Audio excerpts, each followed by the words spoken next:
అవాకులు చెవాకులు చెప్తున్నారు.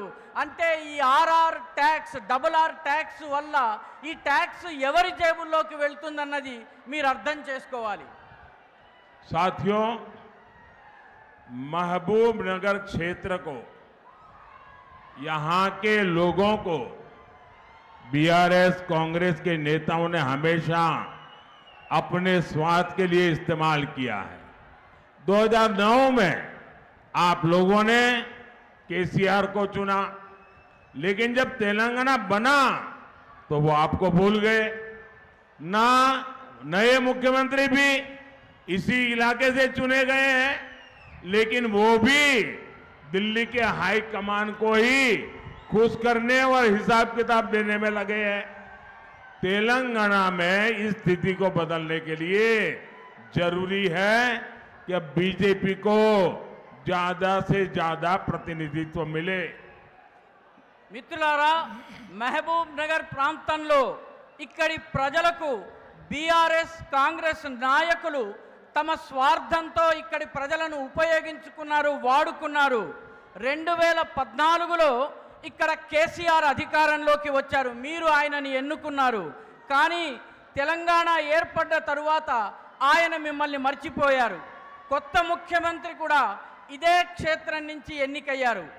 కానీ ఆయన కూడా ప్రస్తుతం ఢిల్లీలోని హైకమాండ్ ముందు వాళ్ళని ఖుషామతీ చేసేందుకు ప్రయత్నిస్తున్నారు, వాళ్ళకి లెక్కాపత్రాలు చెప్పేటటువంటి ప్రయత్నం చేస్తున్నారు. తెలంగాణలోని ఈ పరిస్థితిని మార్చాలన్నట్లయితే బీజేపీ యొక్క ఎంపీలను అత్యధిక సంఖ్యలో ఎన్నుకుని ఢిల్లీకి పంపించవలసి ఉంటుంది. साथियों,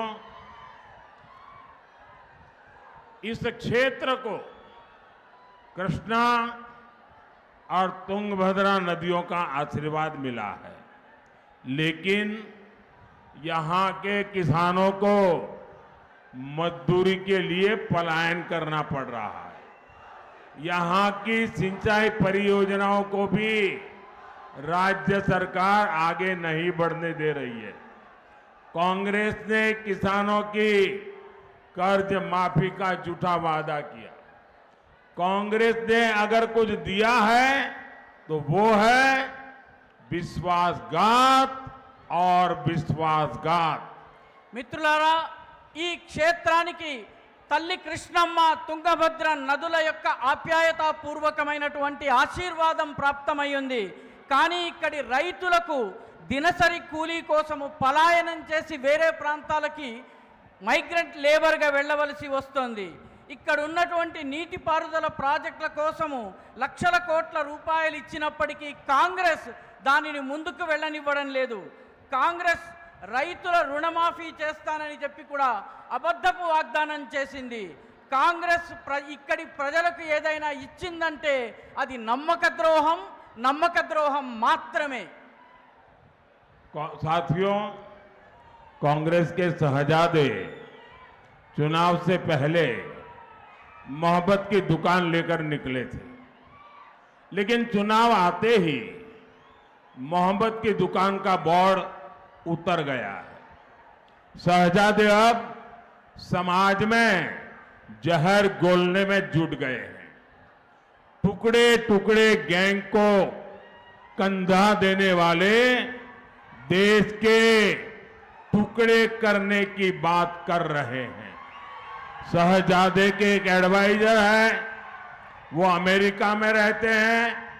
उन्होंने कहा है कि दक्षिण भारत के लोग अफ्रीकन है, उन्हें तेलंगाना के लोग अफ्रीकन लगते हैं। जानते हैं क्यों? क्योंकि उन्होंने आपकी चमड़ी का रंग पसंद नहीं आता। कौन अफ्रीकन है, कौन भारतीय है, अब ये कांग्रेस हमारे रंग से तय करेगी। మిత్రులారా, కాంగ్రెస్లో ఒక రాకుమారుడు ఉన్నాడు. ఆయన ఎన్నికలకి ముందు మొహబ్బత్ కి దుకాన్ అంటే ప్రేమ దుకాణం తెరుస్తారు.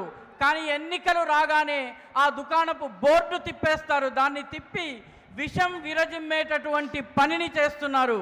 టుకడే టుకడే గ్యాంగ్కి తన భుజాన్ని ఇచ్చి ఆయన ఈ దేశాన్ని ముక్క ముక్కలు చేసేటువంటి మాటలు మాట్లాడుతున్నారు. ఈ రాకుమారుడికి ఒక రాజగురువు ఉన్నాడు. ఆయన అమెరికాలో ఉంటాడు.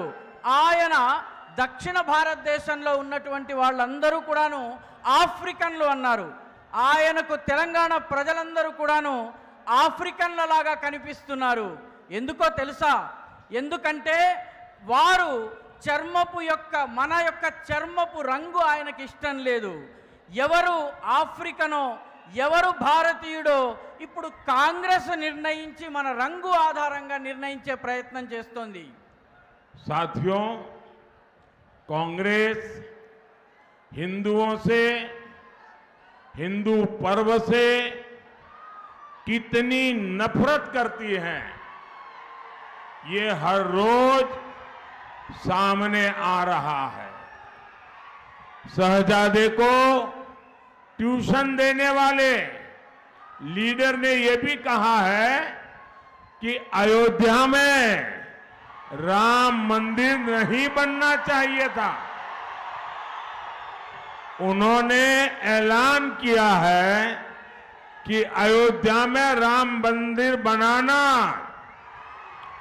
और राम नवमी मनाना ये भारत विरोधी है, ये आइडिया ऑफ इंडिया के खिलाफ है। भाइयों बहनों, मैं तो बड़े गर्व के साथ मंदिर जाता हूं। उन्होंने इसे भी मोदी का मंदिर जाना ये देश विरोधी है ऐसा सर्टिफिकेट बांट रहे हैं। आप मुझे बताइए, आप राम नवमी पर पूजा करते हैं कि नहीं करते हैं? पूजा करते हैं ना? आप अयोध्या दर्शन करने जाना चाहते हैं ना? क्या आप देश विरोधी काम करते हैं? क्या देश विरोधी काम करते हैं? हिंदुओं को अपने ही देश में सेकंड क्लास सिटीजन बनाना चाहती है कांग्रेस। क्या इसलिए ही ये लोग वोट जिहाद की बात कर रहे हैं? మిత్రులారా, కాంగ్రెస్ కి హిందువులన్నా హిందూ పండగలన్నా ఎంత ద్వేషముందో మనకి ప్రతిరోజు మన ముందుకొస్తోంది. ఈ రాకుమారుడికి ట్యూషన్ చెప్పే ఒక నాయకుడు కూడా చెబుతున్నాడు, అయోధ్యలో రామ మందిరాన్ని నిర్మించకూడదు అంటున్నాడు. ఆయన ప్రకటించాడు, అయోధ్యలో రామ మందిరాన్ని నిర్మించటము, రామనవమి పండగ జరపటము భారతదేశానికి వ్యతిరేకమని చెప్పారు. ఇది ఐడియా ఆఫ్ ఇండియా అంటే భారత భావనకి వ్యతిరేకమన్నారు. నేను గర్వంగా దేవాలయానికి వెళ్తాను, దానిని కూడా వాళ్ళు దేశ వ్యతిరేకమైనటువంటి పనిగా చెప్తున్నారు. మీరు చెప్పండి, అవును కాదని చెప్పండి. రామనవమికి మీరు పూజ చేస్తారా చేయరా? మీరు అయోధ్యకు దర్శనం చేసేందుకు వెళ్తారా వెళ్ళరా?